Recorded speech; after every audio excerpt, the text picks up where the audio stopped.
after doing this project, ano yung mga mababaon nyo na natutunan nyo naman in terms of comedy na maa-apply nyo kapag gumawa ulit kayo ng panibagong mga comedy projects?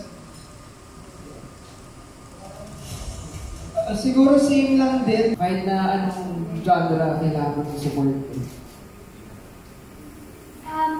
Ako po kasi, gusto ko kasi talaga ma-explore lahat po ng genre sa acting. So, I was very open with this show kasi tulad na sabi ko, tingin ko may potential talaga sa maging tumigyan actress eh. Meron, thank you. So, wala. Tinrato ko lang siya na parang trabaho pa rin, mag-a-acting pa rin ako, pero this time, mapapakita ko yung quirkiness and cuteness ko. Pagiging natural lang ganun. But, ewan ko, wala po kasi talaga, hindi ko kasi talaga tinitin na gano'n yung work. Basta work. Dito lang kasi hindi ako umarte, I think. Kasi as blind po talaga ako dito eh. Wala, yun ang things.